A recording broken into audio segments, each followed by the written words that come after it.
काली आ गई है, कथा नहीं होने दूंगी, जगदम्बा आ गई बीच में ऐसे बाल खोल करके। अब बेचारे सास ससुर, घटी घटना ही है राजस्थान की, सास ससुर उसके पैरों में पड़े, देवी जी माफ करो, नारियल चढ़ावे, तुम्हारे ध्वजा चढ़ाएंगे, सवामणि, अब कुछ नहीं, नहीं होगी तो नहीं होगी, बंद करो ये सब। पंडाल में इतनी भीड़ और सब तांडव करे। तो अब वो महाराज जी अभी वर्तमान में बहुत बड़े कथा प्रवक्ता है हमारे कृष्णचंद्र शास्त्री ठाकुर जी महाराज। तो उन्होंने कहा कि जब इतना सब हुआ तो वो व्यास गादी पर बैठे, उनको लगा कि तो सब नाटक चल रहे हैं, तो उन्होंने कहा मेरे को भी कुछ करना पड़ेगा। तो उन्होंने वहीं से बोला हनुमान जी आ गए, बालाजी, बालाजी ऐसे करके उतरे नीचे, और जो नकली थे वो कब तक रहे, देवी जी की देवी भाग गई, हाथ जोड़ दिया, बोले माफ करो बालाजी, मैं तो ऐसे नाटक कर रही थी।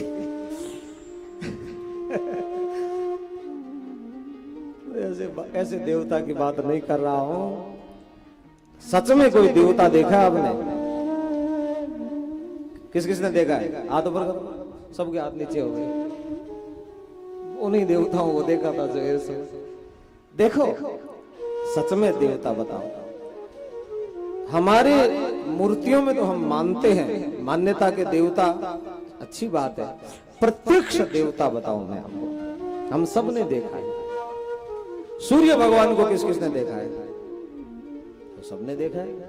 सूर्य कौन है? आदिदेव नमस्तुभ्यम प्रसिद्धम मम भास्करम, इस धरती का प्रत्यक्ष देव है सूर्य, जिसको हम देव कहते हैं ना, सबने देखा है। जल चढ़ाते हैं ना। अग्नि देव को किस किसने देखा है? लो, बिना अग्नि के तो अग्नि देव है। अच्छा, जल देव को किस किसने देखा है? जल देवता है कि नहीं है? जल देवता है, वरुण देव है, इसलिए हम कलश यात्रा में भी जल, पंडित जी वरुण देव की स्थापना करते हैं। वायु देव को किस किसने देखा है? वायुदेव, हाथ पकड़ो जिसने वायुदेव को देखा है, सबने देखा है। पवन देव हनुमान जी की पिता है। हरि प्रेरित अवसर चले मरुत 49, श्रीमद् भागवत में वर्णन है, 49 मरुत गण है। मरुत माने वायु।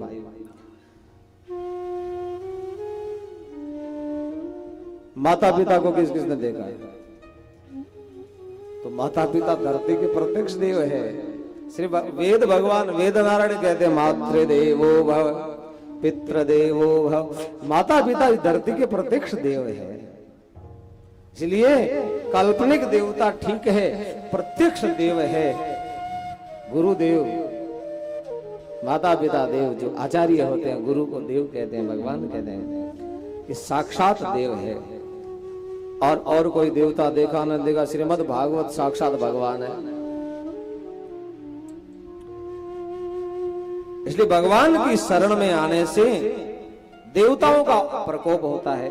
वायु यदि नियंत्रण छोड़ दे तो प्रलय कर दे, तूफान आता है। जल प्रलय हो जाता है, जल यदि अनियंत्रित हो जाता है तो अतिवृष्टि से बाढ़ आ जाती है, प्रलय हो जाता है। अभी हमारे हिमाचल में आप देखते हैं क्या हो गया, 7-7 मंजिल बड़े बड़े मकान धराशायी हो रहे हैं।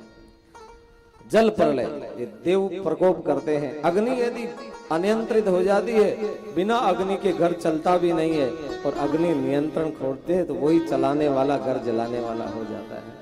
इसलिए उन देवताओं को नियंत्रण करने के लिए उनको प्रार्थना करते हैं, पूजा करते हैं कि आप, वायु हमारा जीवन है, सबकी प्राण वायु, श्वास आती है तो वायु से आती है। वायु यदि अनियंत्रित हो जाती है तो उड़ा के ले जाती है सब कुछ। इन देवताओं का प्रकोप, ये भय लगा रहता है। इसलिए आदि देवी बोलते हैं उनको। आदि भौतिक माने जो भौतिक है, भौतिक आविष्कार है।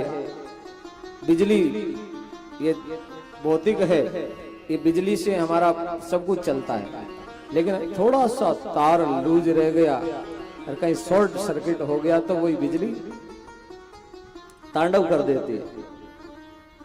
थोड़ा हाथ छू गया तो वहीं से गाड़ी भौतिक है, हम गाड़ी चलाते हैं, थोड़ा सा बाल बच गए, थोड़ा सा अनियंत्रित होता तो वही गाड़ी एक्सीडेंट हो गई, हमें पहुंचाने की जगह हम और कहीं पहुंचा देती है।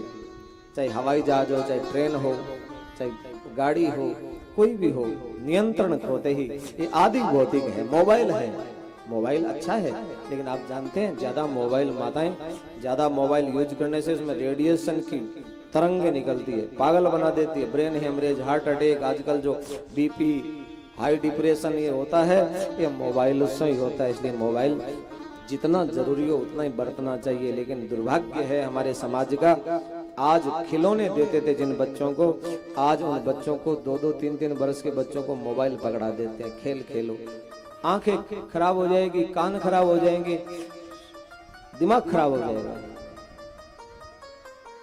ये खेल नहीं है, इन मोबाइल से ऐसी तरंगे निकलती है, बड़ी बड़ी बीमारियां पैदा होती है। विज्ञान ने इसका रिसर्च किया है।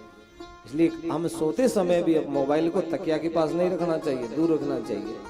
कथा से भी हमें बार बार लोग कहते हैं कि आप ऐसी बातें बोलो, समाज में हम कथा करते हैं तो ये भी जरूरी है। सावधानी हटी और दुर्घटना घटी। बच्चों को अपने से दूर करने के लिए मोबाइल पकड़ा देते हैं, बोले मोबाइल से खेल। ये सब आदि भौतिक ये भय है, आध्यात्मिक, एक देहिक, एक देविक, एक भौतिक, एक शारीरिक होता है।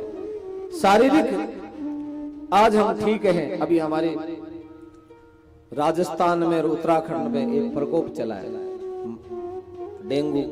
यहाँ तो नहीं है मेरे ख्याल से, इतना ज्यादा डेंगू का प्रकोप है, हॉस्पिटलों में जगह नहीं मिल रही है, खतरनाक वाला डेंगू है। इसलिए आज स्वस्थ है, चलते चलते मच्छर ने काटा और भयानक बीमारी का शिकार हो जाएंगे। इसलिए सावधानी हटी और दुर्घटना घटी। शरीर आज स्वस्थ है, कल हमें बुखार आ जाएगा, परसों पता नहीं क्या हो जाएगा। एक भय बना होता है, कितना हम सावधानी बरतते हैं, फिर भी वो भय शारीरिक, भौतिक और देविक, ये तीन ताप, तीन भय हमारे पीछे लगा हुआ है।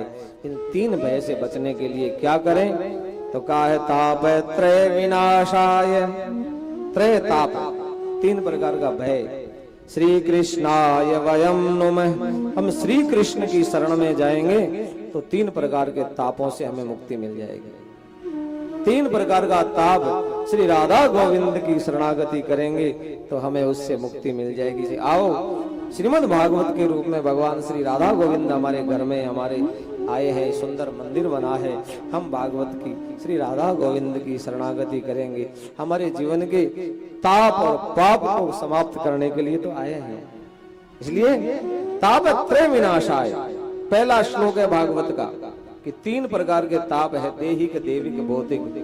वो भगवान राधा कृष्ण की शरणागति से, उनको नमन करने से समाप्त हो जाता है। और भागवत का आखिरी श्लोक 18वां अध्याय